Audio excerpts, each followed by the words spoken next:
आज हम आपको एक ऐसी हस्ती से मिलाने जा रहे हैं जिन्होंने कृषि के क्षेत्र में छत्तीसगढ़ या भारत ही नहीं बल्कि विश्व में किसानों का नाम ऊंचा किया है। उनके द्वारा भेजे गए सुझाव को राजनीतिक दल भाजपा ने अपने मैनिफेस्टो में भी जगह दी है।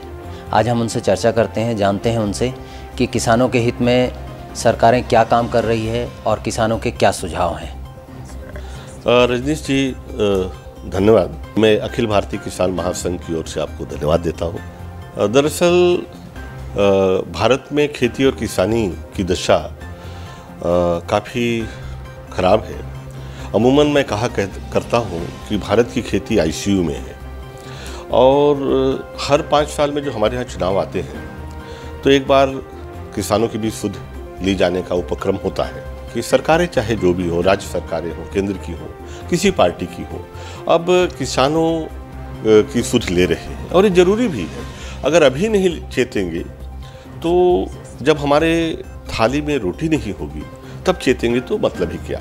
अभी आप देखते हैं आपकी दाल की कटोरी में बर्मा की दाल आती है, आपका लहसुन का जो तड़का है वो चीन के लहसुन से लगता है, और कब आप शक्कर इंपोर्ट करने लगते हैं, कब ऑस्ट्रेलिया से गेहूं खरीदने लगते हैं, आम आदमी को पता भी नहीं चलता। तो वक्त है कि हम खेती किसानी के मुद्दों को केंद्र में लाएं। राजनीतिक पार्टियों ने सुझाव मांगे तो भाजपा की जो संकल्प पत्र निर्माण समिति है, इन्होंने विगत दिनों बुलाया था मुझे और चुने हुए कुछ लोगों को उन्होंने बुलाया था सुझाव के लिए। तो मैंने भी एक सुझाव का पत्र अपनी योजना के रूप में लेके गया था और संयोग से जो इसकी व्याख्या उन्हें अच्छी लगी, ये रास्ता उन्हें अच्छा लगा।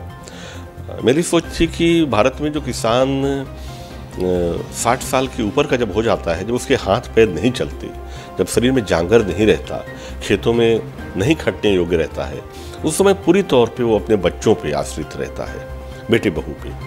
और जो निराश्रित पेंशन है वो तो केवल उनके लिए है जिनका कोई ना हो, लेकिन उनका क्या जो जिनके पास सब कुछ होते हुए भी कुछ नहीं हो, तो ना तो उसके पास सम्मान बचता है, ना निधि बचती है।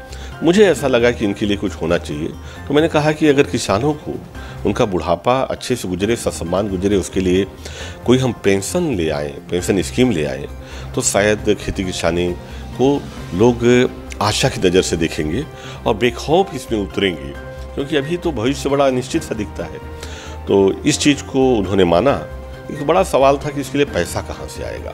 हर महीने अगर किसानों को, सभी किसानों को हम पेंशन दें, तो मैं एक इसका वित्तीय प्रस्ताव बना के ले गया था कि पैसा यहाँ से आएगा और यहाँ जाएगा, इस तरह से। और ये लोगों को उन्हें अच्छा लगा और उन्होंने घोषणा पत्र में, संकल्प पत्र में इसे स्थान दिया। तो इसके लिए मैं उन्हें धन्यवाद देता हूँ। ऐसे कौन से प्रमुख बिंदु थे जिस आधार पर आपने ये सुझाव दिया था? जैसे कि मैंने पहले बताया कि खेती किसानी में कोई अगर आता है, हर व्यक्ति को अपने बुढ़ापे की बड़ी चिंता होती है। हर आदमी एक सुरक्षित भविष्य चाहता है और खेती में सुरक्षा और भविष्य दोनों नहीं दिखता। तो मुझे लगा कि एक ऐसी योजना लाए जो किसान को उसके अंतिम सोपान में सुरक्षा और सम्मान दोनों दिला सके। एक तो पहला कारण ये था। दूसरा ये था कि जो नई पीढ़ी है वो खेती की ओर आना ही नहीं चाहती, क्योंकि बड़ा ही असुरक्षित भविष्य उसके दिखता है। तो आने वाले पीढ़ी को खेती की ओर अगर अग्रसर करना है तो खेती को लाभदायक भी बनाना होगा और सुरक्षित भी। तो मुझे लगा कि इसलिए भी जरूरी है। वर्तमान में जो केंद्र की सरकार है, इन्होंने अपना 5 साल का कार्यकाल पूरा कर लिया है, तो किसानों के हित में इन्होंने कौन से ऐसे कार्य किए हैं या क्या इनको करना चाहिए था जो नहीं कर पाए हैं, या कौन से ऐसे कार्य हो सकते थे जो इन्हें करना चाहिए था? देखिए, वर्तमान सरकार के पहले मैं पिछली सरकारों की बात करूं, अगर हम देखें तो इंदिरा जी के समय हरित क्रांति की योजना आई थी, यानी केंद्र में किसान और खेती को रखा गया था, लेकिन कहीं न कहीं बीच में हम रास्ता भटके हैं। अगर हम पिछले 5 सालों की बात करें तो केंद्र में भाजपा सरकार ने किसानों के कई मुद्दों को केंद्र में लाया है। उन्होंने स्वामीनाथन कमेटी को आंशिक रूप से ही सही मिनिमम सपोर्ट प्राइस देने की कोशिश की और बीमा के लिए भी योजना ले आए। हालांकि उस योजना का जैसा फ़ायदा किसानों को मिलना चाहिए था वैसा नहीं मिला, लेकिन बीमा की योजना भी ले आए, नीम कोटेड यूरिया ले आए, तो कई अच्छी पहल हुई है। लेकिन भारत में जो खेती और किसानी की स्थिति है ये दूरगामी इलाज चाहती है। ये किसी मरहम से, तात्कालिक मरहम लगाने से ये ठीक होने वाला नहीं है। ये दूरगामी हमें नीतियाँ बनानी होंगी। मिनिमम सपोर्ट प्राइस निर्धारित करने से या बढ़ा देने से किसान का भला नहीं हो रहा है। भाई दाल का आपने 54 रुपया किया पिछले वर्ष, लेकिन दाल केवल 16% ही आप खरीद पाए, बाकी खरीदे नहीं। यानी 84% दाल जो है औने पौने दाम पे व्यापारियों को बेचना पड़ा किसानों को। तो मिनिमम सपोर्ट प्राइस कोई ऐसा जादुई चिराग का जिन्न नहीं है। वैसे ही स्वामीनाथन कमेटी की बात करें, उसकी भी आंशिक रिपोर्टें कर रहे हैं, उसमें बड़ा लोचा है। आप निर्धारण जो करते हो लागत की, वो गलत तरीके से करते हो। सही लागत आप जोड़ते ही नहीं हो। आप जो ज़मीन है उसका किराया, लीज रेंट नहीं जोड़ते हो। आप जो ट्रैक्टर चल रहा है उसका डिप्रिसिएशन नहीं जोड़ते हो। आप जो लोन लिया गया है उसका ब्याज नहीं जोड़ते हो। तो क्या कैसी लागत, कैसी अर्थव्यवस्था की बात आप खेती में ला रहे हैं। तो दूरगामी इलाज चाहिए, सिंचाई चाहिए, प्रोसेसिंग यूनिट चाहिए गांव-गांव में, कम से कम विकास खंड स्तर पे प्रसंस्करण की इकाइयाँ चाहिए, स्टोरेज चाहिए। लगभग 20% अनाज, फल, सब्जियां हमारी नष्ट हो जाती हैं क्योंकि हमारे पास ना प्रसंस्करण है, ना विशेषीकृत स्टोरेज भी नहीं है। तो बाजार नहीं है। ग्लोबल बाजार की बात होती है, पूरी दुनिया एक वैश्विक गांव में तब्दील हो गई है। उनके उत्पाद आपके घर घर में आ रहे हैं। आपका हर बच्चा विदेशी ब्रांड के जूते पहनता है, टी शर्ट पहनता है। आपकी जो उत्पाद है, आपका जो कोर एरिया है जिसमें आप मजबूत हैं, आपके उत्पाद विश्व के हर देश के बाजार में क्यों नहीं है? अगर किसानों के उत्पादों को, उनको वैल्यू एडिशन करके बेहतरीन क्वालिटी के जैविक उत्पादों को विश्व बाजार में हम ले जाएं, हर देश में ले जाएं, तो डॉलर और यूरो बरसेगा और समृद्धि उस रास्ते से आएगी। हम जो चीन और अमेरिका का मॉडल की नकल करने की कोशिश कर रहे हैं, उससे इस खेती की समस्या का हल होने वाला नहीं है। भाजपा की भी बात करें, जैसे मैंने अभी बताया कि मेरे सुझावों को जोड़ा, बड़ी अच्छी बात है, स्वागत करता हूँ। लेकिन आने वाले वक्त में आपने क्या किया है? केवल वादे करने से या संकल्प पत्र या घोषणा पत्र जारी करने से काम नहीं चलने वाला है। ये पोस्ट डेटेड चेक हमेशा आपका बाउंस होते रहा है और आने वाली पीढ़ी, पढ़ी लिखी पीढ़ी आ रही है जनाब, वो आपके घोषणा पत्र, संकल्प पत्रों पे बारीकी से निगाह रखे हुई है। वादा खिलाफी अगर आप करेंगे, अगर आपने घोषणा पत्र को कूड़ेदान में डाला, तो आपको भी कूड़ेदान में डालने में देर नहीं लगाएगी।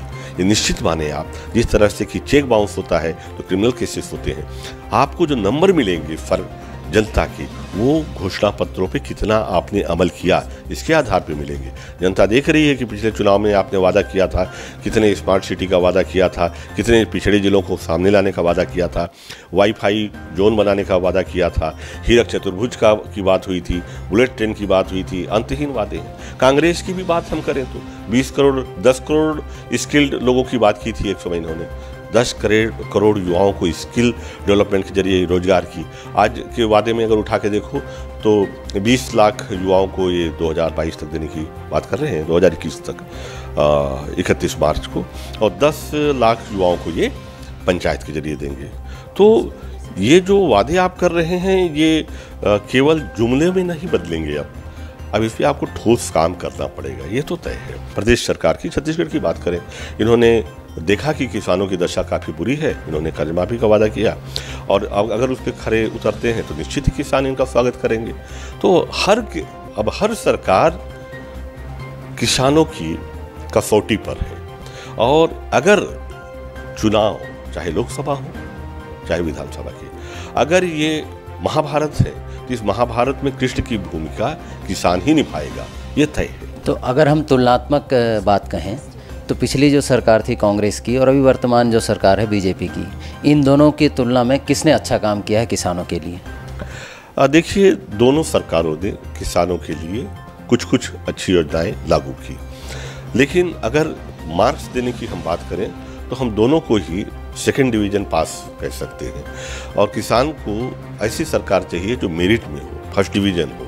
तो दोनों को करने के लिए बहुत कुछ बचता है अभी। हम अगर छत्तीसगढ़ सरकार की बात करें, उन्होंने जो कर्ज माफ़ी का स्टेप लिया है, इसको आप किस रूप में देखते हैं? देखिए, कर्ज माफी और किसानों को धान का उचित मूल्य, ये दोनों छत्तीसगढ़ के बहुत ही महत्वपूर्ण और संवेदनशील बिंदु थे। इस सरकार ने वादा पूरे करने की दिशा में कदम बढ़ाया है। अभी कोई ज़्यादा वक्त नहीं गुजरा है, लगभग 3 महीने हुए हैं, और उस दिशा में इनके प्रयास काफ़ी सराहना योग्य हैं। और हम उम्मीद करेंगे कि जो वादा किया है पूरी तरह से लोग निभाएंगे और छत्तीसगढ़ के किसानों को राहत मिलेगी। साथ ही साथ छत्तीसगढ़ में सिंचाई सुविधा बढ़ाने की, प्रसंस्करण की और लाभदायक फसलें, नकदी फसलें, साग सब्जी के अलावा मसाले, औषधि पौधे, इनकी खेती और प्रसंस्करण दोनों से जोड़ने की ज़रूरत है। केवल धान की खेती से अगर हम सोचें कि प्रदेश समृद्ध हो जाएगा, तो धान का कटोरा सुनने कहने में बड़ा अच्छा लगता है, लेकिन एक अंतर्राष्ट्रीय कहावत है कि पेडी एंड पॉवर्टी गोज टुगेदर, यानी धान की खेती और गरीबी का चोली दामन का साथ है। तो हमें धान के साथ ही दूसरी फसलों की ओर भी ध्यान देना होगा। तो ये थे डॉक्टर राजाराम त्रिपाठी, जिन्होंने कृषि के ऊपर हमें काफ़ी अच्छी बातें बताई, और इनके सुझाव को जब सरकार ने अपने मैनिफेस्टो में लिया है, तो आगे देखते हैं कि किसानों की तकदीर और तस्वीर बदलने के लिए क्या काम सरकारों द्वारा किया जाता है।